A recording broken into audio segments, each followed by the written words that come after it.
And we are live here on ENTP Life. I'm gonna try not to buffer around too much because this camera is gonna constantly adjust the lighting, which is so annoying. It's like my webcam on my laptop. Today's installment's a little different than the usual, unfortunately. Today we're talking about really two topics that are going to be interlaced and I think need to be discussed at this point. As the title implies and as the thumbnail implies, a friend of mine, Yusuf, friend of the channel, recently passed away due to complications related to COVID-19 in 2021. Monday night, I got a call from Jeremy, who also is a friend of the channel. He was featured in one of my aviation videos. And him and I connected as a result of Yusuf and his story and his history with Yusuf. Is really telling of the type of person that Yusuf is and how he went about living his life and helping people. My own experience with Yusuf is a little different. Started here as a result of YouTube. Let me just turn off my cell phone. So I kind of want to talk and speak to that, just what my relationship was like with him, how I viewed him, what he brought to the channel, and what he brought to life in general, and his outlook as far as I knew it, and how it kind of resonates with the overall motto of this channel, which is to go out there and live your dreams. Because, I think anybody that you would ask that knows him would tell you that he actually approached life in this way. Lived in several countries throughout the world, advocated for such. And if you got to hang out with him, he would consistently tell you what he's into, what he's about, what he likes, what he does. And he lived his life doing that, which a lot of people don't do and should do, including myself. Just to kind of give a general intro to this video, now that people are here. My name is Carl Pierre. I'm the founder and creator here of ENTP Life. ENTP Life is a channel where I guess I highlight the personality type or the Myers-Briggs personality type of ENTP, which I am. I just kind of live my life, talk about the things that I enjoy, try to offer up some life hacks. I mostly talk about real estate, business, and then my other interest. I always found that, at least for me, I always viewed money to be one of the greatest limiters of people. And I never wanted to be someone who didn't have enough of it. At least when I was a kid, I hated my parents telling me, well, money doesn't grow on trees and that sort of thing. And I didn't like to be told no as a result of money. And very early on, I figured out that I could make my own, and that would give me more options. I live a pretty good life, but not the life that I want to live. I'll get into that more later. But I do try my best to teach people how it is that they can approach certain businesses, at least the things that I know, so that they can kind of grab their piece of the pie. And from that kind of start to develop and extract the sort of life that they want, right? Because at least if you could eliminate the money problem in your life, it starts to enable you to do more and more. That's what it is. Money is more of a tool that allows you to trade for items of things that you want or the services of people, right? So if you're able to develop a really good mechanism for capturing this money from the world, right? These credits to get things and get people to do, then life starts to kind of simplify and allows to at least focus on the things that you want and never really have to worry about this motivator or this trading tool, right? You've created the mechanisms for that. So that's what we cover on this channel. So if that's the type of stuff that you want more of, please like and subscribe to the channel. Like I said, we discuss real estate investing, healthcare, my other business ventures, life hacks, ways to kind of navigate so you can earn more money so that you can go out there and live your dreams.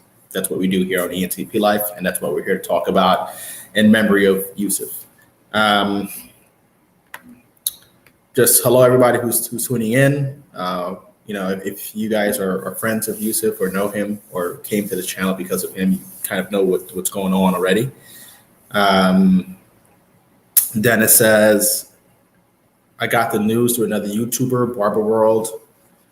Yeah, he just did a video with Barber World. I know him as well. We were thinking about collabing on a video, probably coming up next time that we're in Colombia at the same time. Nordstrom, I want to live my life in a good way, but I'm addicted to marijuana. All right. I think you could live your life in a good way, even as an addict. But if you can acknowledge that you're addicted to marijuana, then you can address that and make that change. You're ultimately in control of your life. So if you can acknowledge that, then if it's a rehab program that you need, then that should be your first step. You already know what's going on. If you're ready to quit, try, or do. Sheldon, what up? Welcome. Yeah, no, the streams get posted, man. The streams stay on. So you just have to look, I guess, into my live section and it stays on. So no worries, man. All right. So Monday night, Jeremy gave me a call. Like, I had been in contact with Jeremy. I knew that Yusuf had been in the hospital since last month. I went out to Brazil last month to take care of some paperwork for the real estate purchase that I'm doing in Cabo Frio. You can kind of catch that in the history. And he was like, oh man, if you get a chance to head down to Sao Paulo, check on Yusuf. He's in the hospital from COVID. And I was like, really? I was like, all right. It's like, I'm only here for like 3 days. He's in the hospital for COVID. Both my parents had it. My brother's whole family had it. Tons of people had it that I know of, friends. I was like, very few deaths. It's like, Yusuf's in great shape. He's active. He's young. He's 44 years old. I'm not going to go out to Sao Paulo to check him out. And at the time, I think he was already vented on a ventilator, which I thought was kind of surprising because I know in the United States, it's starting to move away from venting COVID patients because of how many of the deaths were the result of clotting issues and not being able to communicate the symptoms associated with some of these clots, kind of caused physicians to miss them and treat the clots. So I was like, wow, he's vented. I was like, that's kind of strange. And he was like, yeah, they vented him to give his lungs a rest or something like that. And it seemed more strategic than it was, necessary. And I was like, wow, that's pretty interesting. And I worked, in hospitals directly as X-ray tech and CT tech, MRI. And when I was working the night shift, I also had to do portable runs, meaning I had to go to patients' rooms and image them. So we would go to the ICU. And I think there's some crazy stat, like 50% of people who go on ventilators die. So once I heard that he was vented, I was pretty concerned, but I was like, maybe they're doing things a little different here in Brazil. He should be all right. Then I started to see the updates coming through on his channel. But Jeremy's updates were a little different than what was coming through the channel. What was coming through his channel seemed optimistic. Yusuf's coming home, that sort of thing. And Jeremy, who was in contact with someone close to Yusuf, was providing me with different updates that really seemed grim. Um, you know, and it was maybe at that point, like once I saw the divergence between what was kind of front facing, right? Yusuf about to come home. I still see he hasn't answered, replied to my WhatsApp messages. Um, I'm sure he would have commented on the pullback in the crypto market, right? If he was getting set to come home. And it kind of reminded me of like when my, Haitian parents would start like giving news updates on people that were obviously terminal, talking about they're sick, but we'll see what happens, or keep them in your prayers. And it started to sound like that, or at least that's what I started to see, because I was like, man, this seems oddly familiar. Um, I feel like I'm getting some bad info here, and because it was lacking any of the critical details. And I don't mean to knock the person that was giving these updates. Maybe she was going through her own process of being optimistic, and I don't know. But yeah, Monday night, Jeremy calls me and he was like, yo, man, yeah, I got some bad news. And of course, once you know the history and you get a call in the middle of the night, you know what time it is. And then it was like, it really kind of took me back, because I've had too many losses in my life, witnessed and close to my brother, close to me.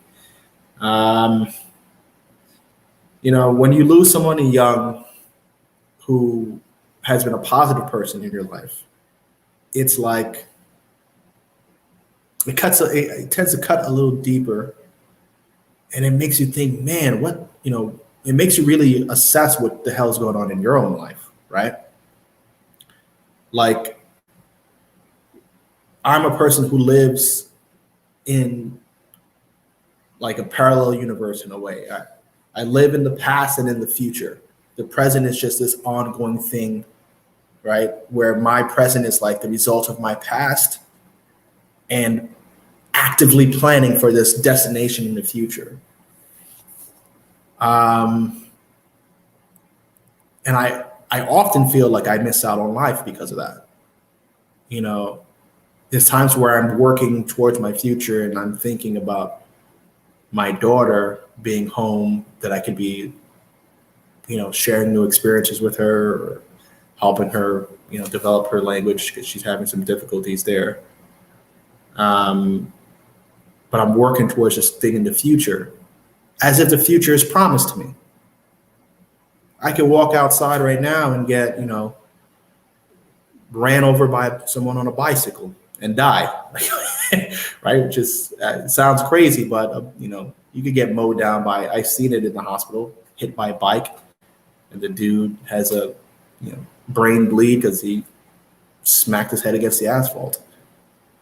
And it's like, all right, if there's so many things that can pluck you from this life or this current consciousness that we have, then why aren't we living in a way that allows us, for the most part, human beings go out there and we act like mortal creatures for the most part. We try to be safe. We put our seatbelts on, and we don't, really try to put ourselves at risk. We don't rustle lions typically, or jump out of planes typically. But we do. We try to preserve our person, right? We try to stay alive. But we don't really live. We kind of just like hum through life. And then, for those of us who are fortunate enough to make it to the midlife crisis, we reflect and say, what the hell did we do? Then we get a little antsy about living a little more vibrantly, but we're older and have different obligations and can't split between my time and family time and work. And then we retire if we're lucky enough to retire, 65, 70, whatever the age is, we retire, and then all we're doing is maintaining our health with pills and doctor's visits and not being able to really live.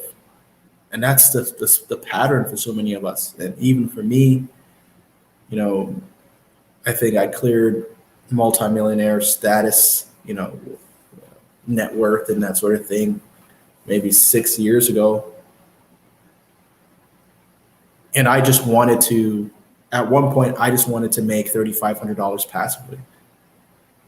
And I'm still here pushing for new numbers, and now it's $3 million a year passively. And it's like, at what point am I going to stop? And really, really taking the world for what it is. And people looking at me from the outside or from my channel, I travel frequently. I more or less do what I want, but I spend like maybe, I don't know, 8% of my time really doing the things that I love. Even though I love working too, so it's kind of hard to say, but I spend about 8% of my time doing things that I enjoy. But to bring it back to Yusuf, I felt like he spent the majority of his time, at least, I'd say at least half, doing the things that he enjoyed. And, to kind of recap how we met, I did a video here on YouTube about Pimsleur, the language learning app. And I love Pimsleur. I'm a huge Pimsleur advocate. I've learned Portuguese on Pimsleur to basic conversational level. I started to learn Italian, obviously, because of my Italian properties. Didn't really like the Italian language so much, maybe because I felt so distant and not really able to practice and really enjoy it. Maybe when I spend the summer out there, I'll whip it up again. I'm probably going in August. So expect updates on that. And then Spanish, because I'm moving to Colombia and I'm gonna need to know the language. But yeah, man.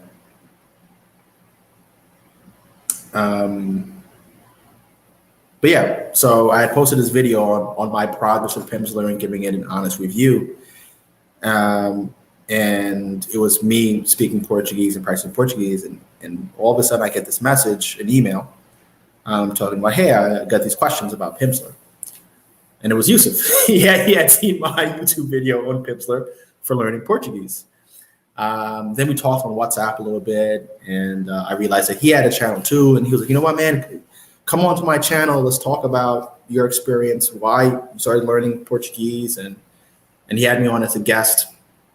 And I was like, man, this guy, I really like how he thinks. And for the most part, what I noticed with YouTubers, content creators, they're all kind of the same, man. And I feel like I resonate with most of them. They all feel that they have a story to tell, and they want to tell people kind of, what life looks like from their eyes, right? And really what other people can do to kind of live in a way that they think is meaningful, or they try to be helpful and useful to the world. At least that's what I get from most YouTubers. They tend to be educators. They tend to be people who are kind of motivated. And so he was like your typical YouTube content creator. And I was like, I like this dude. He's, from New York. He's definitely his own character, man. Very, very unique in his own way. He's truly, he's really truly a unique guy, man. And like my video with him. Anyway, I'll talk about that. So I was like, you know what, man? I want to do something together. I was like, you know what? I'm going back to Brazil, and I had this plan of kind of doing a similar series like my Italian series, where I go there, get some real estate, show Brazil for what it is. And I was like, you know what? I got to connect through Sao Paulo, because that's where my flight was coming in from, Florida, Fort Lauderdale to Sao Paulo, I think. I don't even know. It was Miami to Sao Paulo to Rio de Janeiro. There was no directs at the time, right? It was pandemic time. And this was, I think, last October 2020. And I was like, you know what? I'll stay one night in Sao Paulo. I'm not, for anybody watching who's thinking about moving to Brazil, for anybody watching, I don't really like Sao Paulo. Something about it just doesn't vibe with me, right? It's a big city. I've lived in New York for the majority of my life. I don't need to be in a 20 million plus person city. I could go there for whatever is worth doing there, but I don't like to be in places like that anymore. But I was like, let me go meet with him because he chose Sao Paulo and he's an advocate for expating to Brazil. So let me document what his life is like, and see if, a local's guide through Sao Paulo will resonate with me. And I was like, you know what, I'll film a little bit about Sao Paulo. I'll do an interview. And I believe that interview with Yusuf is probably like my number 4 video, most views on my channel or something along those lines. It's pretty popular. And the feedback from it, has always been, man, that dude, Yusuf, the dude with the muscles, the dude with that crazy mustache, the dude combing his mustache, is dropping some truth bombs. And he had a way of delivering information. Like I tend to think of myself as articulate and well-spoken, but he had like a rhythm to his speech and a way of keeping you engaged and communicating his points that I always found to be impressive. And in that setting, you see he kind of really took control of that interview, told his point, redirected well. I learned a lot from that interview, actually, as far as what makes a good guest, and kind of what people need to hear or want to hear. And I've done subsequent videos with him, and I never viewed it as finite, as like this is a guy who's going to somehow get sick and die or get himself in trouble and die. He seemed to be very, very careful about how he maneuvered. He wore his mask through Sao Paulo. In our time, I don't know, man. I just wasn't thinking that was a possibility. And who thinks that about younger people? Even younger people in this COVID era, you're like, oh man, I'll beat it. And the thing is, like, I traveled extensively through the pandemic, down to South America, into the Caribbean, throughout the United States, back and forth to New York when New York was a hot zone. And I wore my mask. I try to protect myself, but I took it fairly lightly, man. And I have asthma, and I was just like, man, I see so many people bouncing back from this thing.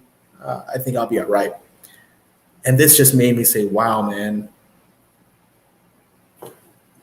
look at what's possible. And, I'm 38 years old, going on 39. The majority of my friends are like plus or minus 2 or 3 years from me, right? And it was just like, man, I can't imagine. Like, Yusuf was a friend from a distance, a friend that I met through social media. And I can't imagine my tight-knit group of friends, losing any of them to this freaking virus. And then, I kind of took it lightly. I consistently downplayed the disease and the government response, but this one kind of touched close. Even though I've lost patients to COVID, I've had employees lose family members to it, but I was just like, man, is it true? Is it really that dangerous? Because everybody I know is doing just fine. Like that I know, and that's young and healthy. And this was one of those cases that young and healthy didn't matter. And I just don't understand what happened there. I guess it's not really for me to understand. When it's your time, it's your time. But I think, ultimately what I've taken out of it is that looking at Yusuf's life, right? I don't think this made it to the interview, but we were talking and I was like, what? Maybe it was probably off air. As when you interview somebody, it's best to try to establish rapport with them. get a sense of what their story is, what their trigger points are, like things that you might be able to pull into the interview later or potentially prompt. Because if they told you it in your just talking phase or getting to know each other, then they're going to be comfortable talking about it potentially on air, right? Or on in an interview. And I'm not like freaking Wolf Blitz or anything like that, or Anderson Cooper or Oprah. I'm some sort of world-renowned reporter or interviewer or anything like that. So yeah, I can be totally talking nonsense. But that's what I do, at least. Try to get to a comfortable point first. So I was asking him, how did he come about his, living in Brazil and why, right? And he was from Buffalo, New York, or around Buffalo, or Niagara, Buffalo, Niagara, up there where in New York where it's freaking cold. And he was like, yeah, there was just nothing over there. And he was like, I just felt like, there had to be more life. And then he had the opportunity to travel through foreign exchange, like in college. And he was like, well, I get to go away for a semester and it's all my state tuition and I get a stipend. He's like, all right, sign me up. So he took the chance. And I always wanted to go and do a foreign exchange in college. And I didn't.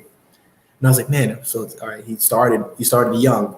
I used to travel from college days internationally, but I didn't like submerge myself in a different culture like you would in a study abroad scenario. But I always was fascinated by travel, right? I always liked people. I've been the same dude, I would say for my whole life. So if I'm looking, I was like, all right, so he did that. And he's like, you know what? He took advantage of the study abroad as frequently as he possibly could.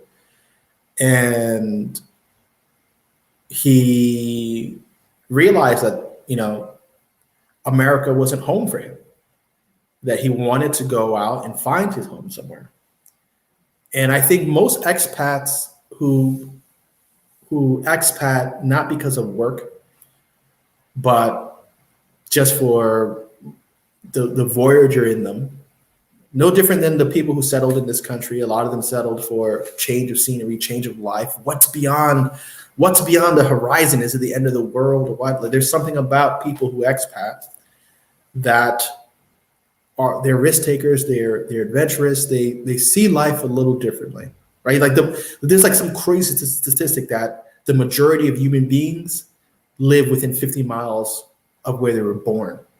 That, to me, that's insane. That the majority of people live in a world where they haven't moved more than 50 miles from their birth point. Their world is a 50-mile radius. It's just freaking crazy to me. To me, that's crazy. And that's the majority of people. I don't know what percentage, but that was the stat, whatever. So like the people who do take the chance to say, hey, I'm going to go a little beyond this 50-mile radius, they are interesting. And they're the ones who tend to reap the benefits of that curiosity, right? They're probably the ones that help push humanity forward, right? Historically, them, the autistic people, the bipolars of the world, all of the oddballs, so to speak, are the ones that probably innovated the world for the good, right? That's another conversation. So in talking to him, I was like, all right, he moved to different countries, first started as foreign exchange, then started living in different countries. And then he arrived at Brazil. And he said he usually did 2-year stints. And his statement was, I've been in Brazil for 5. And anybody who's gone to Brazil and I feel like Brazil is like a love-hate place. The majority of the people that I know who are American and who have traveled to Brazil love that freaking place. Because there's a warmth to the people that is hard to explain. I was in Ilha Grande, and I was with my friend and her daughter, and we're just walking around in this. I would call her, I guess, a grandma. She was just standing outside, And it was like, bom dia, como vai? Or como vai você? How are you? Or como você vai? Whatever. And we end up having like a 20-minute conversation with this older woman. She's commenting on the little girl, talking to her. And this happened multiple times that morning. And I spoke to her about it. And she was like, yeah, this is Brazil. You know, you talk to people, and people talk back. You know, if you ask somebody how they're doing, they're going to tell you. And if you tell them what's going on in your life, sometimes you could be crying and somebody's going to ask you what's wrong, and you could tell them what's wrong, and they're going to talk to you about it. So you're not alone in this world. And that's how the people are. And, you know, coming from New York, if somebody's sitting around crying on the train, people are like, you know, like this dude crying on what the hell's going on, man? Let me get out of here before he starts going nuts and spits on me or something. Let me move to the next cart. But there's this warmth in Brazil that is unique. And, you know, that was one of the things that he liked. He also liked the cost of living. He liked the diversity of the people. You know, being a Black person in America, you know, there's no question about, you know, America is a country that has race built into the fabric of its society. And that's not to say that, you know, Americans are racist people, but race is certainly built into our system. You know, just the other day I posted, I had another daughter, another baby, and, you know, they give me the paperwork to fill out her birth certificate. And again, you know, these complicated questions about race.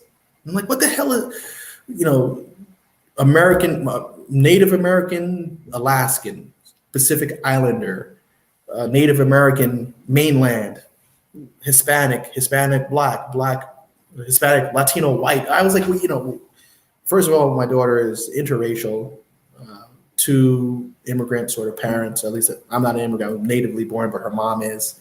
So what the hell am I going to put? I was like, man, listen, I don't fill this crap out.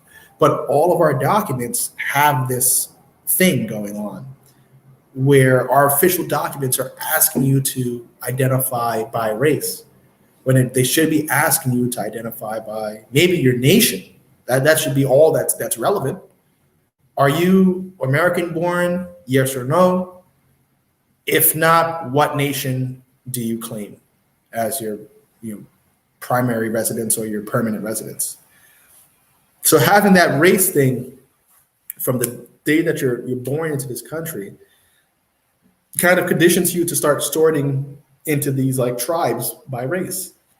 And it's no secret in America, as recent as, you know, 1940s to 1960s, people that were Black or labeled Black like me didn't have the same rights throughout the country. You go a little further back, it was women, immigrants, everybody, like, you know, and it's usually categorized by what's easy to distinguish. So he spoke on that, and being in Buffalo is probably just like white, Black, maybe some Native Americans, and of course some Mexicans, and that's it. You know, there's not much diversity up there. So when you go to a country that is less concerned with race and didn't really use race as much as a vehicle of separation, even though there is racial issues in Brazil, it's kind of different, a lot different than the US model. And it seems like all the English colonies have a harder time with this because it was kind of part of the process. So Australia has some pretty bad race relationships, you know, but whatever. Anyway, too much talk on this crap. But that was one of the things that kind of resonated with him. So it's like the people, the cost of living, the not having that feeling that he was a second class citizen there, that he could truly be himself. And with a group of people that accepted him for who he was. And to me, that I think that was probably the most important thing to him is wanting to feel accepted. He would categorize himself as a short, fat kid,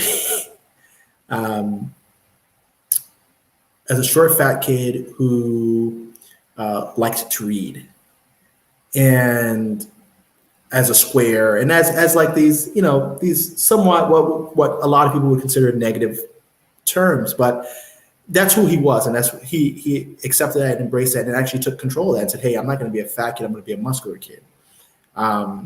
And because I like to read and collect information, I'm going to do something with that information, and I'm going to find that place that's home for me.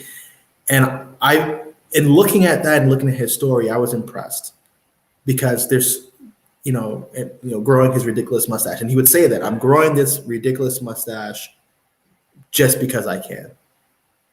And I'm going to do it to really kind of rub my nose, or get under people's skin so that they can realize that their prejudice, their misconceptions of people or whatever, you can't judge a book by its cover. And you need to really get to know people for who they are, not how they present, right? So stop being biased, get to know people. That's part of his MO. So I don't know. Overall, I was impressed by who he was as a person. And, like I said, I considered him a friend. When I went to Sao Paulo, he stuck to the time schedule, right, which is important to me. I hate, I have to say I'm chronically late by 7 to 15 minutes on everything I do. But I'll show up. Right. If I say I'm going to be somewhere, I'm going to be there. If I'm late to an appointment, like this morning, I was late to an appointment just because, for whatever reason, I'm not in touch with time. So if I had to be at my office by 11 o'clock, I left my home at 10:59. And there's no way I'm getting to my office in 1 minute. But it's like I keep working to the very end, and then the time slips, and then I'm late. So I saw an email from the person I was supposed to meet with at 11 o'clock. It was only supposed to be a 15-minute call. I reached back out at like 11:11. Sorry, I was late. I actually had to meet with contractors and got held up in that and stopped paying attention to my reminders. And I was like, I'm ready to take the call regardless. And I ended up sitting on that call for about an hour. So when people make a commitment to me, or I make a commitment to them, I take that seriously. So when I made the commitment with Yusuf, I was concerned maybe he'll flake out. I changed my flight. I booked a hotel just to be in Sao Paulo for a day, just to interview. So I was like, man, I hope, I was thinking this is the first time meeting him in person. I was like, I hope he doesn't flake out, because that would suck. But, he was on time. We met up. He took me. I was just thinking that we were going to interview. He was like, nah, man, let me show you around. He took me to the market, took me to places that he likes, that, I probably wouldn't venture out and look for on my own. And I was like, all right, cool, man. And then he was like, yeah. And after this, I got some of my friends and some of my clients coming out to meet for dinner. So let's check out, so you could check out a restaurant in Sao Paulo and see what money gets you, blah, blah, blah. Probably we could do the interview there. He's like, I think the backdrop would look cool. He's like, I think it'll work there. He's like, come on, just kind of hang out with us and vibe with us. It's a bunch of people from different countries, mostly American. I think one guy was from the UK. And we just sat down and kicked it. And he was like, if you want to go out tonight. And I was like, no, I'm tapped out. But he wanted to ensure that I had a good time. and he wanted to ensure that he gave value in his time. And that's just the type of person that he was. And then in talking to Jeremy, Renee P, put that up. For sure, it's Never Promise, Renee. And that you found your channel through the interview you guys had in Sao Paulo. Yeah, that's like I said, one of the most popular videos that I have here on the channel. But just to talk a little bit more about him, Jeremy, who I did the video with, he's actually here in Fort Lauderdale now, getting his instrument rating. He's a pilot. YouTube algorithm figured out that we had the common friend Yusuf and started showing him, my aviation stuff, I guess. And he saw my video and was like, "Oh man, this guy seems kind of interesting." He reached out to me. His story with Yusuf is kind of a long one as well, but essentially he was in Brazil. His aunt, his aunt, who's a diplomat in like India,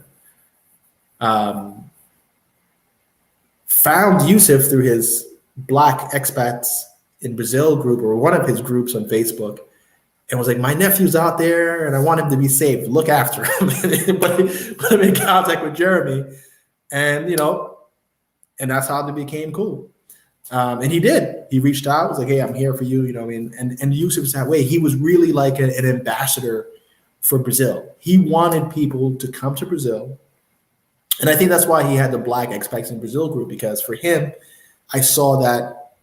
I know what it's like being a Black person in America and kind of having that feeling that somehow you don't belong or that you're less than in a way. And I do my best to like kind of push that thought out of my mind, because it's a really self-defeating way of thinking. But when you're in other environments where that weight isn't there, you just feel like a normal human being for once. And that's how you feel when you're down there.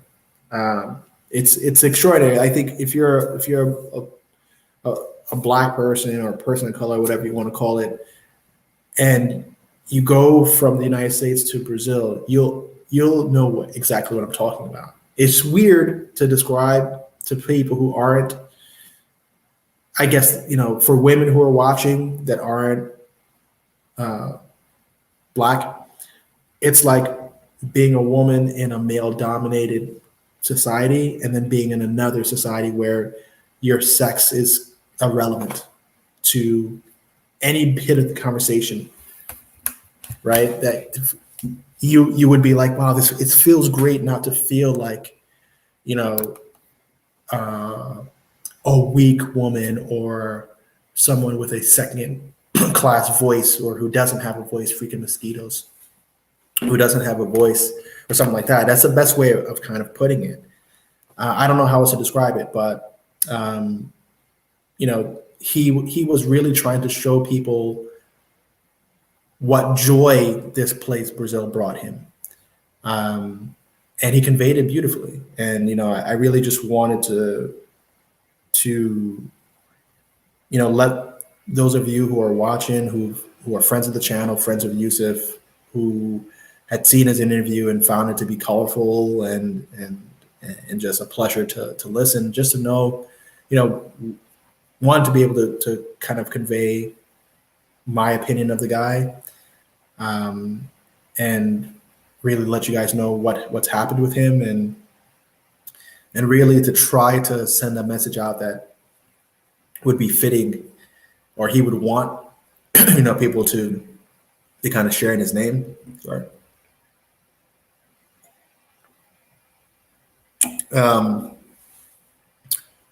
I think, oh man, I think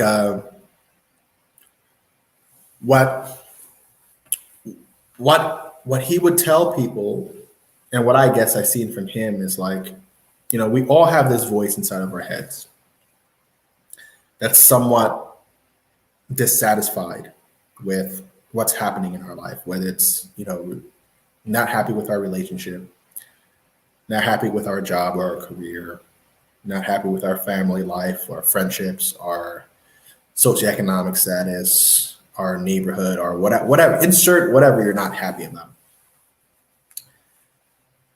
I think, all of us have this voice in us that's like, what if there is something else out there for me? And we tend to either stay in that daydreaming zone of what if, or we make excuses for why not. And I think Yusuf was an example of, letting that internal voice drive your next decisions to do. I have the internal voice, and then I act on it most of the time. And I've been looking to relocate permanently, not permanent, but majority time out of the United States.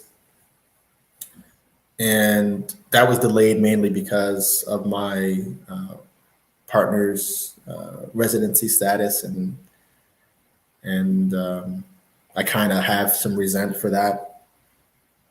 Honestly, I do, because it feels like I've delayed doing what I want to do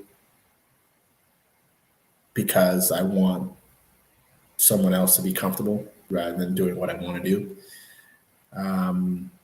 But we all go through things like that. It's like, all right, I'm doing it for my kids. I'm doing it for my partner. They don't want to move yet, or they can't do this, or their job, or blah, blah, blah, blah, blah.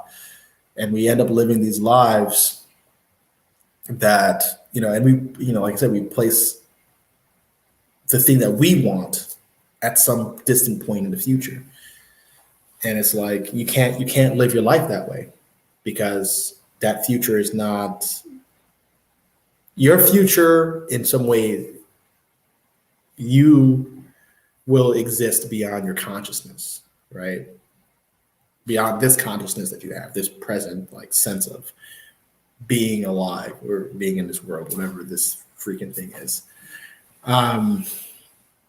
That will fade at some point to something else, become something else. But as far as we know, it's kind of feels finite, right? But that thing is not promised. There's no expiration date. There's no, you don't have a blinker that says, all right, this day is the day, and get it all done now. So it's important that we, as people, and those of you who watch my channel, we have to live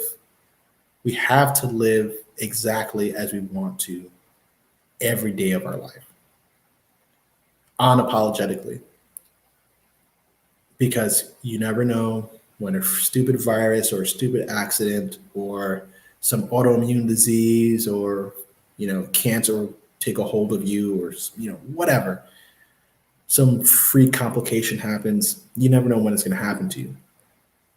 And I don't think there's any worse thing that can happen to somebody who's had this little moment. Let's say the average human, I don't know, lives 70 years. Let's just say that's the average American lifespan in this universe that's billions of years old. Like our life is like a spark in our time. It's like, right? Just imagine seeing a spark over the course of your life. That's what your whole life is to the universe, maybe even less than that, because that spark is could even last a second. So our 70 years to the billions and billions of years of this universe that we know existed. You have to spend, you better, spark brightly, right? Or else what are you here for? Or what are we here for? And I think that's what I've really been what's kind of repeating in my head is like, God, man, we have to be responsible for our own happiness, our own vibrance. And, if there's anything that I can do to kind of, carry Yusuf's vision or Yusuf's, energy, if there's anything I could do, it's probably just to kind of speak to that little piece of, finding a little bit of happiness in Brazil, and living life, on your terms, and trying to pursue happiness to the fullest. And I need to do the same in my own life. I really spend too much freaking time on work and like this this I got like this ego problem where I just want to go down as one of the best to do it in my respective industry just for that. And it doesn't, believe me, I don't like healthcare. It's what I know the best, but I don't like it. Um, it makes me money. It's provided for me and my family. But the things that I love to travel. I love women. I love good food. I love to fly. I love to learn. I love to teach. That's Carl Pierre in a nutshell. I love to create.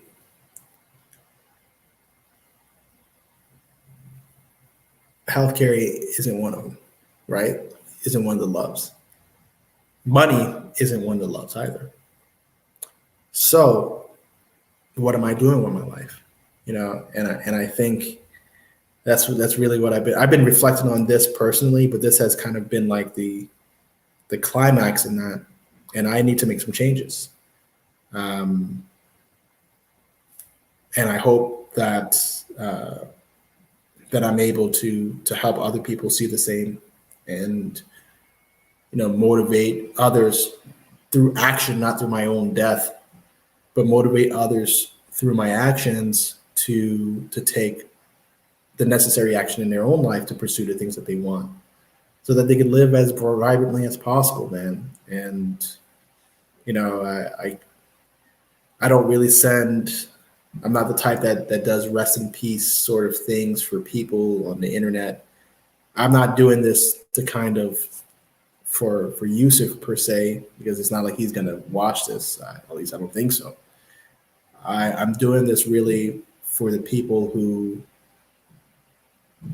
know him or identify with the story or know the interview, to really get something from what his life was. And I think that's the best way that you can honor somebody, is really to speak on who they are and kind of distill down what the essence of that person is as you understood it, and say, hey, this is what who Yusuf was in a bottle. Um, a person who lived unapologetically, who lived and marched to the beat of his own drum, who loved Brazil, and loved to share information. So, that's what this is about. I'm going to go through the comments at this point. I have quite a few. And maybe there's people who have something to share or something to say related to Yusuf, or to this idea of living life to the fullest, and really, really taking that seriously. And I'm going to do the same. So I'm going to go through the comments, and then that'll be it. So we have JB. Hey man, just recently found the channel. Condolences. Thank you. Renee P was in contact with Yusuf, was planning, I think I clicked on this one already, was planning to go to Brazil later this year and meet up. Rest in peace. Tomorrow's never promised. Well, you certainly should continue on that plan to go to Brazil. Maybe try to connect with people in the Black expat group. I think it'll still be up. Try to connect with some of the people who are there, who know him. They'll be able to share what he shared with them. And if we're in, Brazil at the same time, Renee, you could always reach out, and maybe we could hang out and kind of do something exciting. Found your channel through the interview that we had in Sao Paulo. Camilo B. I met Yusuf in Sao Paulo. He was full of energy and insights. Like you said, in person, he was always open and ready to tell you what he was all about. Yep, that's him. I just found out yesterday about his passing. I'm very curious the way he was being treated, that a man of his strength succumbed. That's a good question. I don't know where he was being treated, honestly. I don't know. I can't really say what the health system is like. One thing that I found kind of interesting about the information that Jeremy shared with me, I don't know if you're still here, Camilo, but if you are, the update was related to his blood saturation levels. They were low, about 87. His heart was under stress. He was under respiratory distress. They had him vented. I think they took him off the vent for a little while, and he declined. They were concerned that he had some excessive lung damage, or he had a pulmonary embolism, which is a blood clot in the pulmonary vessels, or the vessels that lead from the heart to the lungs for oxygen exchange, right? A PE is a deadly complication. And people who have been on vent or bedridden for a while have a high probability of producing one of these clots, like a smaller clot from the legs or something like that, because you're not mobile, you're not moving around. You'll develop clots, your blood pools, you're laying in a bed. You know what I mean? Being vented and being inactive in a hospital is a killer of people in itself. So you produce a clot, you throw a clot ends up in your lung or in your freaking carotids or in your brain. You throw a clot, that clot, kind of blocks your trunk, slows blood flow, clot gets larger. Based on his symptoms, it sounded like he had a PE. And they couldn't take him to the CAT scan machine because they felt that he was too unstable, which to me was weird because I worked in CAT scan and I used to scan intubated ICU patients all the time for PE. And there was a mobile ventilator that was used to transport them from the ICU to the CAT scan room. And then they were switched over and actually stayed on that mobile vent. So I don't see how that wasn't possible, but maybe it's not enough equipment. I don't know. I don't know. I'm only reading, updates from someone who may not be a medical professional, explaining it in their way, then sending it to someone else. So it's like telephone. I don't know what the reality is, but there's a part of me that almost feels like it was avoidable in some way. But that's like the natural human tendencies, like to want to put blame on something. But my brother, God bless him, man. my oldest brother is a character, but he served in Iraq. Almost got blown up a few times, or did get blown up once. And he pretty much resigned to the concept that when it's your time, it's your time. When it's your turn, it's your turn. That's it. There's days that dudes a few feet away from him died, but not him, or lost their legs in a bomb, in an attack, but not him. And it just wasn't his turn. Instead of like wondering when is it going to come for him, it's just like when it comes for you, death comes for you. Your number gets drawn. That's it. So you can't really start looking into the what if, was it the hospital, was it the treatment plan, was it whatever it was and happened. So I wonder the same, like what really happened there. If he was in the United States rather than Brazil, could he have been saved? Was Brazil the death of him? But I think that's a waste of thought. That video introduced me to both of y'all. Thanks. Alton, what's up, man? Welcome, and sorry to be the bearer of bad news. Okay, here's another one. VLock85. Met him last October in Sao Paulo. He was a real brother. Well, we were there around the same time. Answered everything I asked him and more. He will be missed. And that was exactly who he was, man. Exactly who he was. JB, yeah, so much more to life than our little bubble. It's unfortunate. Lidge, Yefd. Oh man, rest in peace. Yusuf, great guy, great mind. Yep. Indeed. I've been trying to get notifications from your channel, but I'm not able to press the notification bell. I enjoyed your chat. Really? Why can't you hit the notification bell? What happens? Are you on a mobile device? Are you on a PC? Are you on a Mac? Just tell me what's going on there. Turn that notification bell on, please. Condolences, sad news, yeah, indeed.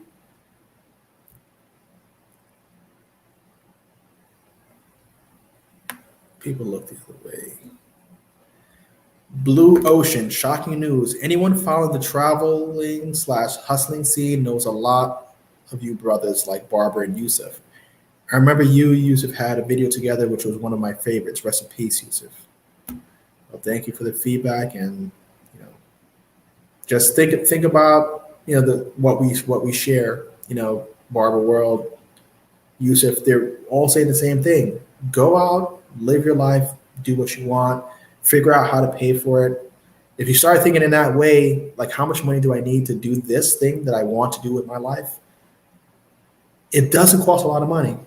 Like I said earlier, it's like my first goal was, let me make $3,500 passively, because then I could live in most of Asia, most of South America, the Caribbean, Mexico, the United States, even, $3,500 single is pretty decent. You could live in a lot of places in the US and not like really be struggling, be decent. I was like, 3,500 was the first goal. And I kept pushing that number up, and for stupid reasons.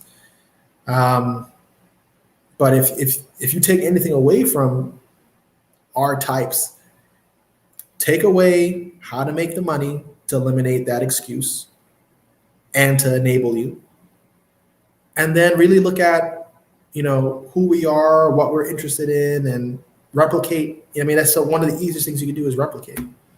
So if that's what you take away from us, then fantastic, and thank you for your support. Comment on race. Race is taking so much away from us in terms of focus, energy, and emotional health. I hope we older folks can do more to reduce the impact and significance of race on a day-to-day basis. Indeed. Actually, that's what our conversation was about, the one I spoke about earlier. I spoke with a woman who is the head of a radiology department with 200 employees, and out of the 200 employees, 3 people are Black. And I don't concentrate on race. That's not what my channel's about. I talk about it, I guess, at this point a decent amount, but it's not at the forefront of my mind, or it doesn't limit me, I would say, in achieving what I've achieved. But hearing that stat was kind of like, whoa, she got less than 2% of the workforce in her radiology teams across 2 different campuses are Black. And she's like, and that doesn't make any sense. There's good jobs here. I don't understand it. More people should train. And we talked about why could this be? And I think it's like, a lot of self-limiting behavior, not enough representation, not enough guidance, not enough mentoring, not enough, just so much going on that complicates things. And like I said, it occurs for all people, except with the Black community. The history has really done a number, and even our own people have done a number on ourselves as far as limiting what is our world. You're Black, so many times I got told that by Black men, the people that were supposed to be guiding me, like, yo, you're a Black dude in America, man. You'll never have the same opportunity, the same privileges, the same blah, blah, blah. The cops look at you differently. You're just nothing. These are the people that are supposed to be guiding us, telling us stupid things like that. And I think, our generation can reshape that narrative by just living out loud and being an example of what is possible, so that old narrative of we can't, or you are less than, or is null and void. And I think there's quite a few people doing something about it, whether it's directly or indirectly. Like, I love the guys at Earn Your Leisure. because they do a really Thomas um, uh, Hogas, I believe is his last name. I can't killing that, unfortunately. He interviewed me. He's They do a good job at highlighting people of color that are successful in business. It's not explicitly stated, but it's certainly implied. And it gives so many textures to Black people, Latino people who may feel like second class citizens, that there's hope and a blueprint and guidance to how to achieve.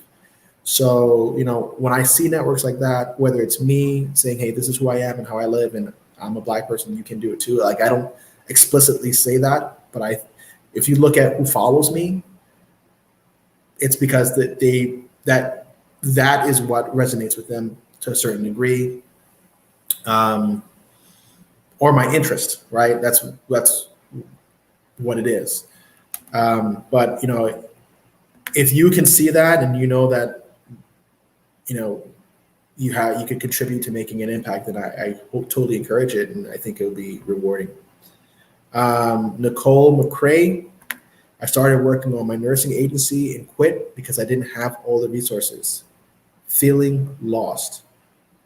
Nicole McCrae, email me at carl@soulsuperior.com. I have my course out. Nicole, you shouldn't be lost. There's no reason for you to be lost. You should be watching my channel, tuned in, registered for the course. I put it in the comment section below. I'm gonna take a picture of your name. I'm gonna find you on Facebook since I see that's where you're coming from, and I'm gonna put you on. Starting a nursing agency is not difficult, and I'm sharing the secret sauce for how to make that happen on the cheap. So I'm going to reach out to you and make sure you do that. Because the thing about nursing agencies and staffing agencies, as you grow large enough where you could have a workforce running your business, like I have for my businesses, it can free up your time and you still earn money, right? That's really the beauty of, and that's why it's called passive workforce, the program. The beauty of having an agency or having a business that actually makes money and that's actually running like a business is that business can run with or without you to a certain degree and produce money for your pocket.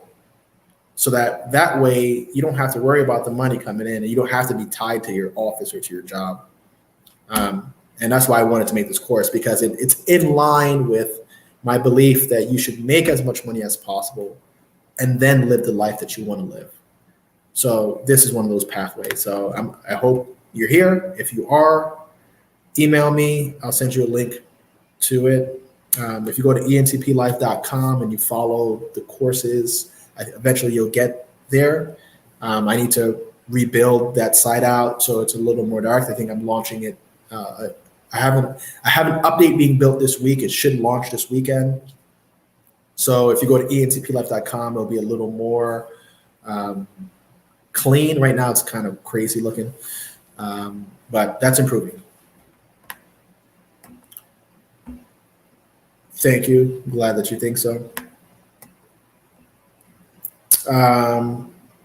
Nicole, going through now. Awesome. You end up losing yourself in the end. Yeah, you do. Absolutely. I guess, yeah, I guess this is in relation to, just going through the motions of work and trying to satisfy everybody else. I guess that's what you respond to. What happened? Just logged in, but you just did a video with him. Yeah, I just did a video with him. He caught the COVID, and it won. It's as simple as that, man. The Kung Flu got it. Crazy. What's going on, Bird? Seemed like a cool dude. Sorry to hear about this. Stay up, Carl. Love you, man. Love you too, bro. Um, yeah, no, the dude was cool, man. He definitely would have been the type of dude. He actually reminded me a lot of Johan in a way, in similar ways, man. Just body habitus, uh, his his style of communication. He's kind of into figures and action figures and stuff like that. Yeah, he's a cool dude, man. Very similar to Johan. Jeffrey Johnson. I was a client of Watif. He showed me how to navigate the game in Brazil. Yeah, man. Um, a lot of people.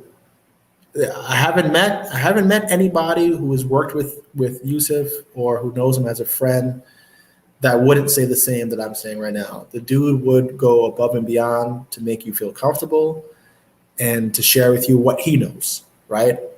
Um, and that's admirable. Yeah, he had coronavirus, hip hop beat source. He got COVID, complications of COVID, done. Brown sugar, baby. When I heard about Yusuf's death, I thought of you. Such a shock. Love what he represented. Glad you made this video. Definitely important to reflect on how one is living their life. Well, thank you. Loki. Hi, ENTP. I love your interviews with that big, beautiful spirit. We will get to know Yusuf in the wind that flows through our souls when each and every one of us visits Sao Paulo, Brazil. Amen. That's true. Totally true. And he'll be part of that wind. You know, I think I think in a strange way, not in a strange way, but in a certain way, all things in the universe are connected on some level. We are all one part of this larger organism that is the universe, or that is God, or that is the eternal, or whatever. So if you think about it in that way, that wind in Sao Paulo carries some of his breath. It carries words that he's spoken into the world. It carries sense, the story. And if you want to sometimes take in that wind and feel its embrace, I'm pretty sure that there's something there. There's something there. Sad to hear the news what happened. I think I covered that, but COVID. um, Fatal. Okay, sad to hear that, man. One of the real special, incredible person around. Indeed, I think. Those of you who are tuning in specifically for this, for whatever reason, Yusuf had an impact. Whether it's his way of telling stories, his way of communicating, like which I mentioned before, I really like his delivery, his rhythm of speech. He doesn't take long pauses. He's good with words. Definitely good with words. And good with people, man. It's like I said, if I could have as intimate of I think that's a place where I lack. I need to improve my relationships to be a little more tangible. Right? I do a lot of talking here, um, but I don't spend much time really connecting with people. Like even my close friends, I see them when I see them. Like Bernard Aitio too, love that dude, but I haven't seen him in what? It's probably been like 4 years or something like that.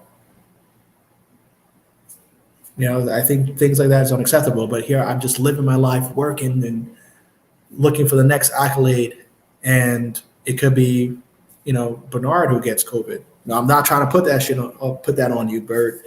But and then what I'm gonna say, oh man, what was I doing with my time? I wasn't spending time with the people that I love. So what am I doing?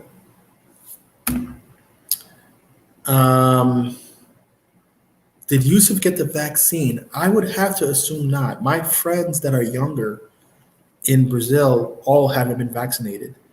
Um, their leadership really dropped the ball on the vaccine, big time. Um, I think Pfizer and AstraZeneca. I think Pfizer and AstraZeneca both put out statements that they've reached out. Like there was like 71 unanswered emails to the administration to try to allocate vaccines for Brazilians. Brazil is 220 million people. That's probably within the top 10 nations by population in the world, right? So of course, you'd be looking at distributing to that nation. These jerks didn't really answer the emails. The leadership didn't take it seriously. Called it a little cold, and I understand that thinking, man, because I could kind of be that way. But to not, I'm vaccinated. I mean, as soon as I was able to, the vaccine was available for my age group. I got that bad boy. I'm not trying to die for something that I could have avoided or tried to avoid. It's 2 shots, man, easy peasy. So a lot of the young people in Brazil haven't been vaccinated yet. So as a vaccine was circulating through Brazil, it was like, they were doing like one age group per week, like or per day. It was like starting with the 77-year-olds, 76, 70, like they were approaching the oldest people first. And then it stalled out. And it turns out that the president started making comments like, oh, they wanted too much money. This was a money grab, big pharma in the US trying to make money on the little guys, the poor people. And it was like, no, we're trying to offer you, free vaccines, leftovers that were even going to expire if we didn't distribute them. So that's what's going on. So I don't think so. Because I would imagine it would have been effective in protecting him. Yeah, Bird got no COVID. Thankfully, make sure you get vaccinated if you're one of these jerks that are scared of the vaccine, man.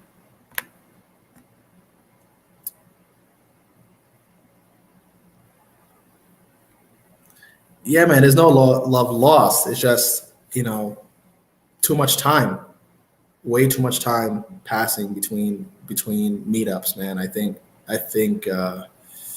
this is like the most classic thing said when people die, but we need to do more to actually embrace each other. And that's another thing about Brazil that I think is dope. Unlike the United States put so much emphasis on the nuclear family, and there's really no care for the extended family. And there's so much emphasis on work. Most people get 2 weeks off, 3, maybe 3. Some fortunate souls get 4 to 6, and some really good people get 12. But we don't have enough time in our lives to focus on the things that we care about the most, whether it's our family or our hobbies. Brazilians take their time to enjoy life. Yusuf in one of the videos said something to the effect of once of, I've never been invited to so many barbecues, right? And if you go to Brazil and you go to Brazilian homes, I'm not gonna even say if. When they are middle class to above average, they're going to have a permanently built barbecue pit in the yard. If they are less than that, they're gonna have a grill. And they're gonna barbecue on Sundays. They're gonna roast up some meat. They're gonna have some beers, have some friends over, have some cachaça going. There's gonna be family time around food, around fire, around sizzling meat. That is Brazil. So for that culture, like I said, that barbecue is such an important piece. It's like church, man. Like, I'm pretty sure that's what the sequence is for a lot of them. Church on Sunday, if they're religious. After church, we're barbecuing. And it's going to be cousins, it's going to be people in the neighborhood, it's going to be friends that call themselves cousins there. And I love that about the culture. So looking at the American culture, and that's why I'm leaving the US, looking at the American culture, those barbecues in my life, I remember my parents used to throw some in the summertime. Where I would see all my cousins and their friends' kids, and we would just go crazy. All those, we don't have those moments enough here. It's neglected. There's so much pressure for money and things. The houses got bigger, the mortgage notes got bigger, the cars got more expensive. Everybody has like a pseudo luxurious lifestyle. Like, what's the best way of is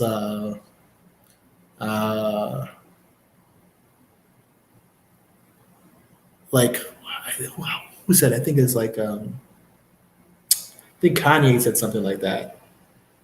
Something like retail store couture.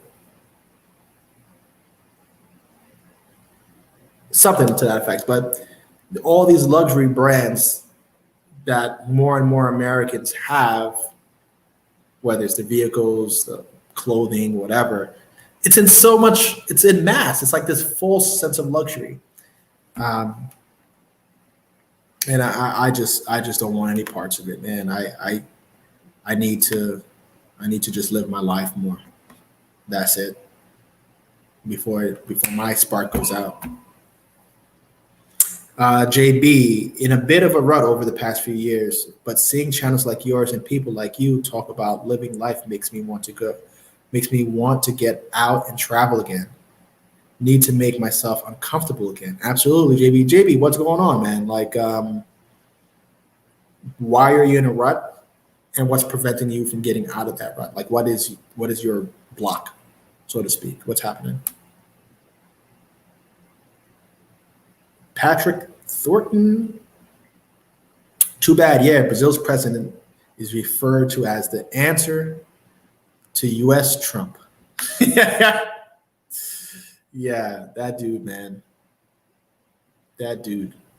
The funny thing about that guy, there's one thing that I like about him, and he's kind of pro-capitalism, which I think is good. I'm like a capitalist to the core.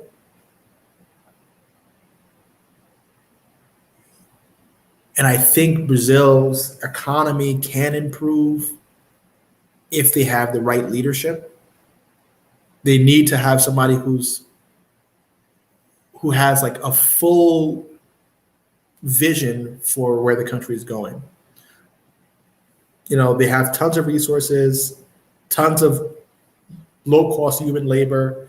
They have everything that they need to out-compete, to become China West, right? And be the number one exporter to the United States. They can. They have the cheap labor. They have everything.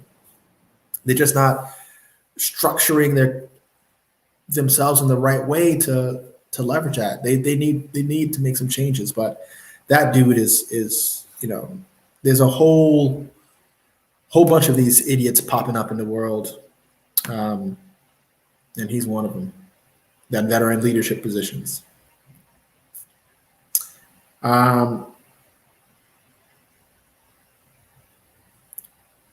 Tanya Bazemore, not getting the vaccine does not make them a jerk. I don't know what to tell you. I think it's kind of jerkish. Look, what are the good reasons for not getting the vaccine? I would love to hear that. What are the good reasons, non-jerk reasons, for not getting this vaccine?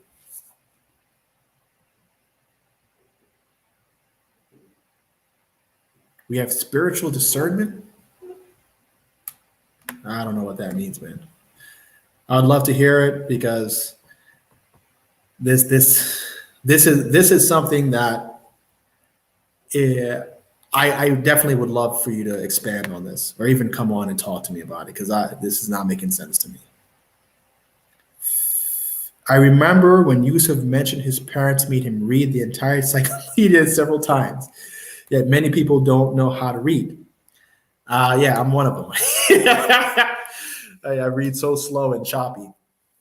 Um, yeah, Yusuf's 44, right? I remember when my parents bought encyclopedia set. This is pre-Wikipedia. You used to have to go to the library to get information, right?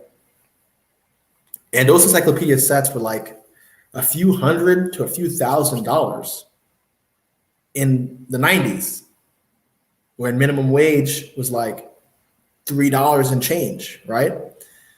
So you used to have door-to-door salesmen that would sell encyclopedia sets. And they would sell it as like an investment in your kids' minds, an investment in the future. There's so much information. And in reality, before the internet, education came in the format of books, very localized, right? Books, schools, etc. And if you wanna, here's like an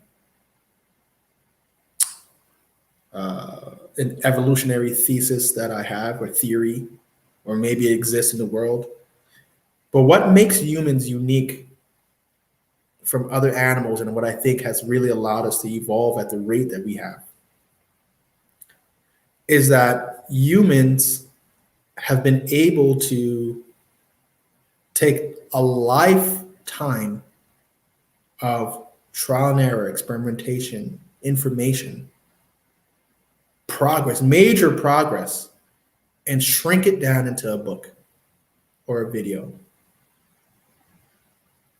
so that somebody in the next generation can take a whole life's worth of work, thousands of hours of dedicated work, shrink it down into a semester, shrink it down into a lesson.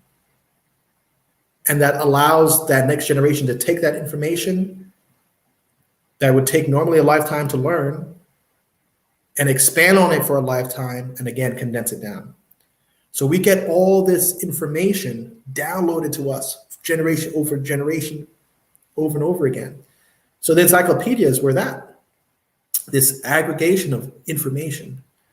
And if your parents got sold, a few $100s or a few $1,000s for these damn books, for damn sure they were like, yo, you little kids, you better read this. I better see you reading this book. And I remember having encyclopedias at home and those sort of lessons. And there's so much, like, a lot of people ask me, God, how the hell do you know all this crap? And the first thing is like, well, I'm an ENTP, so I consume information at 2 to 3 times the normal speed of people, and it sticks. Second of all, I've always been learning.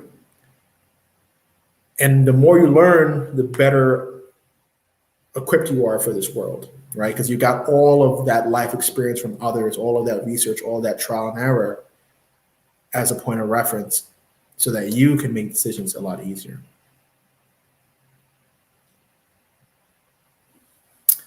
Phil in Brazil, hi there, blessings. A friend of his said he made a post about getting the vaccine sometime last year. Looking for it now to confirm. Thank you for the live.